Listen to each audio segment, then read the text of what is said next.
کشمیر کا یہ قالین باف انوکھے طور اپنے ہنر کے ذریعے وطن سے بے پناہ محبت کا اظہار کر رہا ہے۔ شمالی کشمیر کے بانڈی پورہ علاقے سے تعلق رکھنے والے محمد مقبول ڈار اپنے ہاتھوں سے اس وقت قالین پر ترنگا بن رہا ہے۔ زعفرانی، سفید اور سبز رنگ کے امتزاج سے قومی جھنڈے کو یہ بڑی باریکی سے تیار کر رہا ہے۔ محمد مقبول نے اس پر ایک ہفتہ قبل کام کرنا شروع کیا ہے اور یہ آنے والے 20 دنوں میں مکمل ہو جائے گا۔ محمد مقبول کی خواہش ہے کہ ان کا یہ پرچم 15 اگست کے دن لال قلعے پر لہرایا جائے۔ یہ اپنی اس پہل سے نہ صرف بھائی چارے اور محبت کا پیغام دینا چاہتے ہیں بلکہ یہ کشمیر کی اس قدیم سنت کو ملکی اور بیرونی سطح پر فروغ دینے کی تمنا بھی رکھتے ہیں۔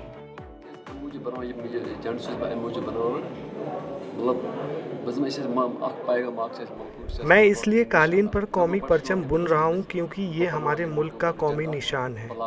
میری خواہش ہے کہ یہ پرچم 15 اگست کے دن لال قلعے پر لہرایا جائے۔ میں چاہتا ہوں کہ میں ملک کو کشمیری دستکاری سے بنا ہوا قومی پرچم دوں۔ کشمیر میں اس وقت 5% لوگ بھی یہ کام نہیں کر رہے ہیں اور بانڈی پورہ ضلع میں واحد میں ہی یہ کام کر رہا ہوں۔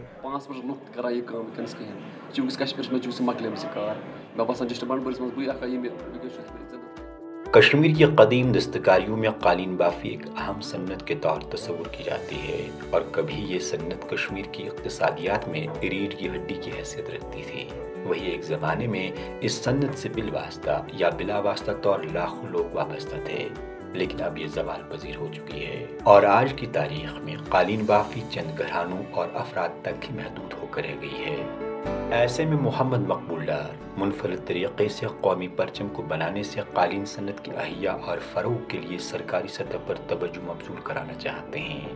وہی یہ قالین بافی کی صنعت کو زندہ رکھنے کے لیے نئی نسل کو منتقل کرنے کی بھی کوشش کر رہے ہیں، جس کے لیے اس دستکار کی ستائش کی جانی چاہیے۔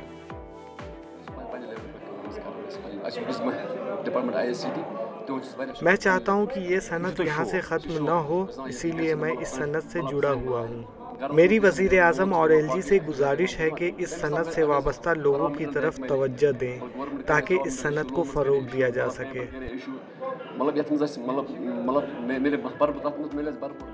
اس سے قبل شہری سری نگر سے تعلق رکھنے والے دستکار محمد حسین بھٹ نے بھی ریشمی قالین پر بالی ووڈ سٹار سلمان خان کی تصویر بنا کر ان کے تئیں اپنی محبت کا اظہار کیا تھا۔ ایسے میں اب قالین پر قومی پرچم بنانے کی محمد مقبول ڈار کی یہ پہل کتنی بارآور ثابت ہوگی، یہ آئندہ دیکھنے والی بات ہوگی۔